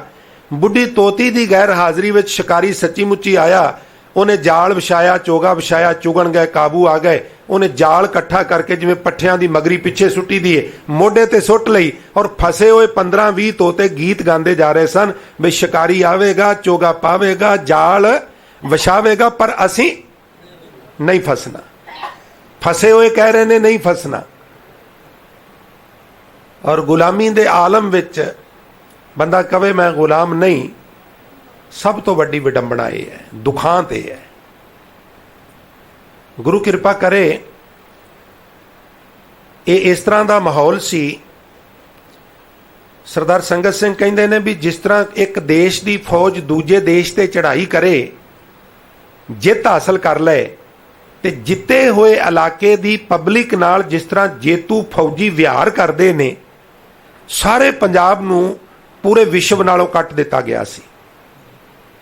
ਸਾਰਾ media, print media, electronic media, wireless set, landline phone, STD, ISD तमाम ਜਿਹੜੇ ਨੇ ਮੁਕੰਮਲ ਰੂਪ ਵਿੱਚ ਬੰਦ ਕਰ ਦਿੱਤੇ ਗਏ ਸਨ। ਔਰ ਇਹ ਹੁਕਮ ਸੀ ਵੀ ਪੰਜਾਬ ਦੀ ਇੱਕ ਭਿਣਕ ਵੀ ਜਿਹੜੀ ਹੈ ਉਹ ਪੰਜਾਬੋਂ ਬਾਹਰ ਨਹੀਂ ਜਾਣੀ ਚਾਹੀਦੀ। ਔਰ ਐਸਾ ਕਰਨਾ ਸੰਵਿਧਾਨ ਮੁਤਾਬਕ, ਉਹ ਸੰਵਿਧਾਨ ਉਹਦੀ ਆਗਿਆ ਨਹੀਂ ਦਿੰਦਾ, ਪਰ ਕਿਉਂਕਿ ਜੇ ਵਕਤ ਦਾ ਹਾਕਮ ਕਰੇ ਤੇ ਫਿਰ ਉਹਨੂੰ ਜਾਇਜ਼ ਮੰਨਿਆ ਜਾਂਦਾ। ਪਰ ਇੱਥੇ ਇੱਕ ਗੱਲ ਦਾ ਹੋਰ ਵਰਣਨ ਬੜਾ ਜ਼ਰੂਰੀ ਹੈ। ਸਿੱਖਾਂ ਨਾਲ ਧੱਕਾ ਤੇ ਹੋਇਆ, ਬੇਹਿਸਾਬ ਕਤਲੋ ਗਾਰਤ ਹੋਈ। ਇੱਕ ਤੇ ਵਿਚਾਰਨ ਵਾਲੀ ਗੱਲ ਇਹ ਹੈ ਵੀ ਜਿਹੜਾ ਇਹਨਾਂ ਦਾ ਪੱਜ ਏ, ਅਸੀਂ 21ਵੀਂ ਸਦੀ ਦੇ ਮਹਾਨ ਸਿੱਖ ਕਹਿੰਦੇ ਆ ਸੰਤ ਬਾਬਾ ਜਰਨੈਲ ਸਿੰਘ ਜੀ ਖਾਲਸਾ ਪਿੰਡਰਾਂ ਵਾਲੇ ਮਹਾਂਪੁਰਸ਼ਾਂ ਨੂੰ, ਇਹ ਉਹਨਾਂ ਨੂੰ ਟੈਰੋਰਿਸਟ ਕਹਿੰਦੇ ਨੇ, ਮਿਲੀਟੈਂਟ ਕਹਿੰਦੇ ਨੇ, ਖਿਮਾ ਕਰਨਾ ਅੱਤਵਾਦੀ ਕਹਿੰਦੇ ਨੇ। ਔਰ ਅੱਤਵਾਦੀ ਕਹਿਣ ਦਾ ਜਿਹੜਾ ਕਾਰਨ ਸੀ, ਗੁਰਸਵਾਰਿਓ ਜੁੜੇ ਰਹੋ, ਇਹ ਮਾਮੂਲੀ ਗੱਲ ਹੈ, ਡੱਡੀ ਹੈ, ਕੋਈ ਸ਼ੇਰ ਨਹੀਂਗਾ। ਅੱਤਵਾਦੀ ਕਹਿਣ ਦਾ ਕਾਰਨ ਜਿਹੜਾ ਸੀ, ਉਹਦੇ ਚੋਂ ਮੈਂ ਕੁਝ ਘਟਨਾਵਾਂ ਦਾ ਜ਼ਿਕਰ ਕਰਦੇ ਹਾਂ। ਇੱਕ ਬਹੁਤ ਧਨਾੜ ਵਿਅਕਤੀ ਗੁਰਮੀਤ ਸਿੰਘ, ਸੰਤ ਜਰਨੈਲ ਸਿੰਘ ਦੀ ਛਵੀ ਨੂੰ ਇਹਨਾਂ ਨੇ ਖਰਾਬ ਕਰਨ ਦਾ ਜੋ ਆਧਾਰ ਜਿਹੜੀਆਂ ਗੱਲਾਂ ਬਣਾਈਆਂ, ਗੁਰਮੀਤ ਸਿੰਘ ਨਾਂ ਦਾ ਇੱਕ ਬੜਾ ਧਨਾੜ ਵਿਅਕਤੀ ਉਹਨੇ ਇੱਕ ਦਲਿਤਾਂ ਦੀ 15 ਸਾਲ ਦੀ ਲੜਕੀ ਨੂੰ ਘਰੋਂ ਕਿਡਨੈਪ ਕਰ ਲਿਆ ਔਰ ਲਗਭਗ 20 ਦਿਨ ਉਹਨੇ ਆਪਣੀ ਹਵਸ਼ ਦਾ ਉਹਨੂੰ ਸ਼ਿਕਾਰ ਬਣਾਇਆ। ਉਹਨਾਂ ਨੂੰ ਚੁੱਪ ਕਰਾ ਦਿੱਤਾ ਗਿਆ, ਗਰੀਬ ਪਰਿਵਾਰ ਸੀ, ਔਰ ਕੁਝ ਪੈਸੇ ਦੇ ਕੇ ਇਲਾਜ ਕਰਾਉਣ ਵਾਸਤੇ ਭੇਜ ਦਿੱਤਾ। ਡੈਮ ਨੇ ਤਾਂ ਉਸ ਲੜਕੀ ਦਾ ਇਲਾਜ ਕਰਾਉਣ ਜਿਸ ਡਾਕਟਰ ਕੋਲ ਗਏ ਉਹ ਸੰਤ ਜਰਨੈਲ ਸਿੰਘ ਸਾਹਿਬ ਦਾ ਸ਼ਰਧਾਲੂ ਸੀ। ਉਹਨੇ ਉਹਨਾਂ ਦੇ ਨੋਟਿਸ ਵਿੱਚ ਲਿਆਂਦਾ ਵੀ ਮਹਾਰਾਜ ਐਸੇ ਐਸੇ ਜ਼ੁਲਮ ਇੱਥੇ ਹੋ ਰਹੇ ਨੇ। ਬਾਬਾ ਜਰਨੈਲ ਸਿੰਘ ਸਾਹਿਬ ਨਾਲ ਸੰਪਰਕ ਹੋਇਆ, ਉਹਨਾਂ ਫੌਰਨ ਆਪਣੇ ਸਿੰਘਾਂ ਨੂੰ ਹੁਕਮ ਕੀਤਾ ਔਰ ਉਹ ਗੁਰਮੀਤ ਸਿੰਘ ਨੂੰ ਪਕੜ ਕੇ ਲੈ ਆਏ। ਪਿੱਛੇ ਪਿੱਛੇ ਗੁਰਮੀਤ ਸਿੰਘ ਦਾ ਪਿਓ ਆ ਗਿਆ, ਜੀ ਇਹਨੂੰ ਛੱਡ ਦਿਓ, ਗਲਤੀ ਹੋ ਗਈ ਏ। ਉਹ ਕਹਿਣ ਲੱਗੇ ਵੀ ਜਿਸ ਤਰ੍ਹਾਂ ਦੀ ਗਲਤੀ ਇਹਨੇ ਕੀਤੀ ਏ ਉਹ ਗਲਤੀ ਮਾਫ ਕਰਨ ਵਾਲੀ ਨਹੀਂ, ਤੂੰ ਚੱਲ, ਤੇਰੇ ਪਿੱਛੇ ਪਿੱਛੇ ਇਹਨੂੰ ਅਸੀਂ ਭੇਜ ਦਿਆਂਗੇ। ਇਹ ਸੱਚ ਹੈ ਵੀ ਉਹਨੂੰ ਕਤਲ ਕਰ ਦਿੱਤਾ ਗਿਆ ਔਰ ਬੋਰੀ 'ਚ ਪਾ ਕੇ ਉਹਦੀ ਲਾਸ਼ ਉਹਦੇ ਘਰ ਭੇਜ ਦਿੱਤੀ ਗਈ। ਪਰ ਕੀ ਇਸ ਤਰ੍ਹਾਂ ਦਾ ਵਿਅਕਤੀ ਜਿਹੜਾ ਇੱਕ ਬੱਚੇ ਨਾਲ ਇਸ ਤਰ੍ਹਾਂ ਦਾ ਆਚਰਣ ਕਰਦਾ ਹੈ, ਇਸ ਤਰ੍ਹਾਂ ਦਾ ਧੱਕਾ ਕਰਦਾ ਹੈ ਔਰ ਉਹਦੀ FIR ਤੱਕ ਲਾਂਚ ਨਹੀਂ ਹੋਣ ਦਿੱਤੀ ਜਾਂਦੀ, ਕੀ ਇਹ ਜ਼ੁਲਮ ਨਹੀਂ? ਕਿ ਲਿਹਾਜ਼ਾ ਧਰਮ ਦੇ ਦ੍ਰਿਸ਼ਟੀਕੋਣ ਤੋਂ ਦੇਖਿਆ ਜਾਏ ਤੇ ਸੰਤ ਜਰਨੈਲ ਸਿੰਘ ਹਰਾਂ ਨੇ ਸੰਤ ਉਬਾਰ ਗਨੀ ਮਨ ਗਾਰੇ ਦੀ ਪੰਕਤੀ ਨੂੰ ਮੂਰਤੀਮਾਨ ਨਹੀਂ ਸੀ ਕੀਤਾ। ਔਰ ਇਸ ਤਰ੍ਹਾਂ ਦੇ ਜਿਹੜੇ ਇਹਨਾਂ ਕੋਲ ਐਗਜ਼ੈਂਪਲਸ ਨੇ, ਇਹਨਾਂ ਨੇ ਉਹ ਬਣਾਈਆਂ ਔਰ ਸੰਤ ਜਰਨੈਲ ਸਿੰਘ ਸਾਹਿਬ ਦੀ ਛਵੀ ਖਰਾਬ ਕਰਨ ਦੀ ਕੋਸ਼ਿਸ਼ ਕੀਤੀ। ਪਰ ਜਿਹੜੇ ਬਾਕੀ ਆਮ ਤੌਰ ਤੇ 48 ਗੁਰਦੁਆਰਿਆਂ ਦਾ ਜ਼ਿਕਰ ਹੈ, ਪਰ ਸਰਦਾਰ ਸੰਗਤ ਸਿੰਘ ਕਹਿੰਦੇ ਨੇ 74 ਗੁਰਦੁਆਰਿਆਂ ਤੇ ਸੇਮ ਟਾਈਮ ਔਰ ਸੇਮ ਦਿਨ ਅਟੈਕ ਕੀਤਾ ਗਿਆ। ਚਲੋ ਮੰਨ ਲਿਆ ਵੀ ਸੰਤ ਜਰਨੈਲ ਸਿੰਘ ਖਾਲਸਾ ਪਿੰਡਰਾਂ ਵਾਲੇ ਤੁਹਾਡੇ ਸੰਵਿਧਾਨ ਦੇ ਹਿਸਾਬ ਨਾਲ ਬਾਗੀ ਨੇ, ਉਹਨਾਂ ਦੇ ਸਾਥੀ ਬਾਗੀ ਨੇ, ਪਰ ਬਾਕੀ ਦੇ 73 ਗੁਰਦੁਆਰਿਆਂ ਦੇ ਵਿੱਚ ਕਿਹੜੇ ਬਾਗੀ ਬੈਠੇ ਸਨ? ਉੱਥੇ ਅਟੈਕ ਕਰਨ ਦਾ ਰੀਜ਼ਨ ਕੀ ਸੀ, ਕਾਰਨ ਕੀ ਸੀ? ਉਹਦਾ ਕੋਈ ਸਰਕਾਰ ਕੋਲ ਜਵਾਬ ਨਹੀਂ। ਗੱਲ ਇੱਕੋ ਹੀ ਸੀ ਵੀ ਹਕੂਮਤ ਸਿੱਖਾਂ ਦੀ ਨਸਲਕੁਸ਼ੀ ਕਰਨੀ ਚਾਹੁੰਦੀ ਸੀ ਔਰ ਉਹਦੇ ਵਾਸਤੇ ਹਕੂਮਤ ਨੇ ਆਪ ਸਾਰਾ ਮਾਹੌਲ ਬਣਾਇਆ, ਮਾਹੌਲ ਸਿਰਜਿਆ ਔਰ ਗੁਰੂ ਸਵਾਰੀ ਸਾਧ ਸੰਗਤ ਉਸ ਸਿਰਜੇ ਹੋਏ ਮਾਹੌਲ ਦੇ ਵਿੱਚ ਸਿੱਖਾਂ ਦੀ ਜਿਹੜੀ ਨਸਲਕੁਸ਼ੀ ਕੀਤੀ ਗਈ ਉਹਦੀ ਠੀਕ ਠੀਕ ਗਿਣਤੀ ਸਾਡੇ ਕੋਲ ਅਜੇ ਵੀ ਨਹੀਂ। ਕਹਿੰਦੇ ਨੇ ਵੀ ਹੈਲੀਕਾਪਟਰ ਜਿਨ੍ਹਾਂ ਵਿੱਚ ਕੈਮਰੇ ਲੱਗੇ ਸਨ ਉਹ ਪੂਰੇ ਪੰਜਾਬ ਦੀ ਗਸ਼ਤ ਕਰ ਰਹੇ ਸਨ ਔਰ ਜਦੋਂ ਦਰਬਾਰ ਸਾਹਿਬ ਤੇ ਅਟੈਕ ਦੀ ਖਬਰ ਆਈ ਤੇ ਝੁੰਡ ਬਣਾ ਕੇ ਨੌਜਵਾਨ ਅੰਮ੍ਰਿਤਸਰ ਸਾਹਿਬ ਨੂੰ ਆਏ ਔਰ ਕਈ ਇਸ ਤਰ੍ਹਾਂ ਦੀਆਂ ਘਟਨਾ ਵਾਪਰੀਆਂ ਜਿਸ ਤਰ੍ਹਾਂ 500 ਜਵਾਨ ਇਕੱਠਾ ਆ ਰਿਹਾ, ਉੱਤੋਂ ਹੀ ਉਹਨਾਂ ਨੂੰ ਬਲਾਸਟ ਮਾਰਿਆ ਗਿਆ ਤੇ 500 ਦਾ 500 ਉੱਥੇ ਭਸਮ ਕਰ ਦਿੱਤਾ ਗਿਆ। ਬਰਾੜ ਆਪ ਲਿਖਦਾ ਵੀ 300 ਭੰਗੀ ਅਸੀਂ ਸ਼ਹਿਰ ਵਿੱਚੋਂ ਹਾਇਰ ਕੀਤੇ ਸਨ ਔਰ ਕਰੇਨਾਂ ਦੇ ਨਾਲ ਵੱਡੇ ਵੱਡੇ ਟੋਏ ਪੁੱਟ ਕੇ ਔਰ ਉਹਦੇ ਵਿੱਚ ਕਾਲੀ ਕਾਲੀ ਸਾਰੀਆਂ ਲਾਸ਼ਾਂ ਨੂੰ ਸੁੱਟ ਕੇ ਉੱਤੋਂ ਮਿੱਟੀ ਨਾਲ ਪੂਰ ਦਿੱਤਾ ਜਾਂਦਾ ਸੀ ਔਰ ਇਹਨੂੰ ਪਕੜ ਕੇ ਇਹਦੀ ਬਾਹ ਮਰੋੜ ਕੇ ਪੁੱਛਣਾ ਚਾਹੀਦਾ ਵੀ ਕਿੱਥੇ ਕਿੱਥੇ ਦੱਬੇ ਸਨ। ਹੋ ਸਕਦਾ ਉਹਨਾਂ ਦੇ ਕੁਝ ਕਰੰਗ ਜਿਹੜੇ ਨੇ ਅੱਜ ਵੀ ਮਿਲ ਜਾਣ। ਔਰ ਇਤਨਾ ਧੱਕਾ ਹੋਇਆ ਹੈ, ਇਤਨਾ ਜ਼ੁਲਮ ਹੋਇਆ ਹੈ ਜਿਹਦੀ ਪੂਰੀ ਪੂਰੀ ਖਬਰ ਸਾਡੇ ਕੋਲ ਅਜੇ ਨਹੀਂ। ਇਹਦੇ 464 ਬੰਦੇ ਲਿਖਦੇ ਨੇ ਸਾਰੇ ਵਾਈਟ ਪੇਪਰ ਦੇ ਉੱਤੇ ਜਿਹੜਾ ਇਹ ਸਾਰਾ ਘਟਨਾਕ੍ਰਮ ਹੋਇਆ। 464 ਵਿਅਕਤੀ ਇਹ ਲਿਖਦੇ ਨੇ ਵੀ ਉਹਦੇ ਵਿੱਚ ਜਿਹੜੇ ਨੇ ਮਾਰੇ ਗਏ, ਜਦੋਂ ਕਿ ਉਹਨਾਂ ਵਿਅਕਤੀਆਂ ਦੀ ਗਿਣਤੀ ਸਮਾਂ ਵਿੱਚ ਨਹੀਂ ਹਜ਼ਾਰਾਂ ਦੇ ਵਿੱਚ ਹੈ। ਤਾਂ ਕਿ ਪਬਲਿਕ ਜਿਹੜੀ ਹੈ ਉਦੋਂ ਇਹਨਾਂ ਦਾ ਪ੍ਰਯੋਜਨ ਇਹ ਹੋਵੇਗਾ ਵੀ ਪਬਲਿਕ ਜਿਹੜੀ ਹੈ ਉਹ ਕਿਸੇ ਤਰੀਕੇ ਭਟਕ ਨਾ ਜਾਏ। ਤੋ ਇੰਜ ਗੁਰੂ ਸਵਾਰੀ ਸਾਧ ਸੰਗਤ ਇਹਨਾਂ ਦਿਨਾਂ ਵਿੱਚ ਨਾ ਸਿਰਫ ਸ੍ਰੀ ਅਕਾਲ ਤਖਤ ਸਾਹਿਬ ਨੂੰ ਢਹਿ ਢੇਰੀ ਕੀਤਾ ਗਿਆ, ਸ੍ਰੀ ਗੁਰੂ ਗ੍ਰੰਥ ਸਾਹਿਬ ਦੇ ਪਾਵਨ ਸਰੂਪਾਂ ਦੀ ਬੇਅਦਬੀ ਹੋਈ ਔਰ ਛੋਟੇ ਛੋਟੇ ਜਿਹੜੇ ਕੁੱਛੜ ਬੱਚੇ ਮਹੀਨੇ ਮਹੀਨੇ ਦੇ 10 ਦਿਨਾਂ ਦੇ 20 ਦਿਨਾਂ ਦੇ, ਜਿਨ੍ਹਾਂ ਨੂੰ ਪਤਾ ਹੀ ਨਹੀਂ ਵੀ ਇਹ ਟੈਰੋਰਿਸਟ ਕਹਿੰਦੇ ਕਿਹਨੂੰ ਨੇ, ਅੱਤਵਾਦੀ ਕੀ ਹੁੰਦਾ ਤੇ ਸੱਤਵਾਦੀ ਕੀ ਹੁੰਦਾ, ਦੇਸ਼ ਭਗਤ ਕੀ ਹੁੰਦਾ ਤੇ ਦੇਸ਼ ਦਰੋਹੀ ਕੀ ਹੁੰਦਾ, ਜਿਨ੍ਹਾਂ ਬੱਚਿਆਂ ਨੂੰ ਇਹ ਵੀ ਨਹੀਂ ਸੀ ਪਤਾ ਉਹਨਾਂ ਬੱਚਿਆਂ ਨੂੰ ਵੀ ਕਤਲ ਕਰ ਦਿੱਤਾ ਗਿਆ, ਬੀਬੀਆਂ ਨੂੰ ਬੇਪਤ ਕੀਤਾ ਗਿਆ। ਔਰ ਫਿਰ ਇੱਥੇ ਬਸ ਨਹੀਂ, ਉਦੋਂ ਬਾਅਦ ਜਿਹੜਾ ਦੌਰ ਚੱਲਿਆ ਉਹਦੇ ਵਿੱਚ ਬਾਕਾਇਦਾ ਇੱਕ ਫੋਰਸ ਇਹਨਾਂ ਨੇ ਤਿਆਰ ਕੀਤੀ ਦਿੱਲੀ ਹਕੂਮਤ ਨੇ, ਜਿਨ੍ਹਾਂ ਨੂੰ ਪੰਜਾਬੀ ਸਿਖਾਈ ਗਈ, ਕੇਸ ਰੱਖੇ ਗਏ ਔਰ ਅੰਮ੍ਰਿਤਧਾਰੀਆਂ ਵਾਂਗੂ ਖਾੜਕੂ ਸਿੰਘਾਂ ਵਾਂਗੂ ਇਹਨਾਂ ਨੂੰ ਤੇੜ ਕਸ਼ਹਿਰੇ ਉੱਤੋਂ ਚੋਗੇ, ਉੱਤੋਂ ਦੀ ਕਿਰਪਾਨਾਂ ਔਰ ਇਹਨਾਂ ਨੂੰ ਪੰਜਾਬ ਦੇ ਵਿੱਚ ਉਤਾਰਿਆ ਗਿਆ।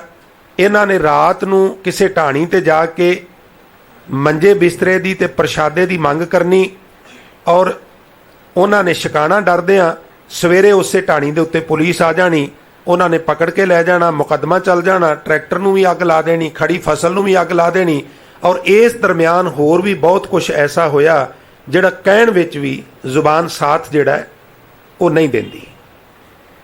ਮੂਵਮੈਂਟ ਨੂੰ ਆਪ ਹੀ ਕ੍ਰੀਏਟ ਕੀਤਾ, ਅਸੀਂ ਕੀਮਤ ਭੁਗਤੀ। ਔਰ ਮੂਵਮੈਂਟ ਨੂੰ ਫਿਰ ਜਦੋਂ ਵੇਖਿਆ ਵੀ ਸਾਡੇ ਤੋਂ ਬੇਕਾਬੂ ਹੋ ਰਹੀ ਏ, ਉਸ ਮੂਵਮੈਂਟ ਨੂੰ ਫਿਰ ਖਤਮ ਕੀਤਾ ਔਰ ਕੀਮਤ ਫਿਰ ਅਸਾਂ ਚੁਕਾਈ।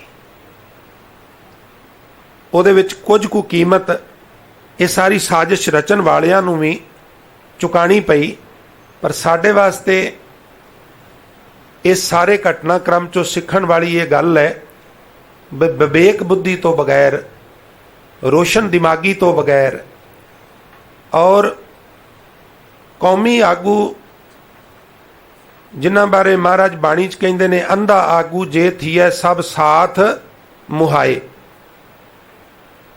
ਇੱਕ ਨੁਕਾਤੀ ਪ੍ਰੋਗਰਾਮ ਵੀ ਮੈਂ ਸੱਤਾ ਵਿੱਚ ਰਹਿਣਾ, ਉਹਦੇ ਵਾਸਤੇ ਲੋਕਾਂ ਦਾ ਜਿਤਨਾ ਮਰਜ਼ੀ ਘਾਣ ਹੋਵੇ ਉਹ ਹੋ ਜਾਏ।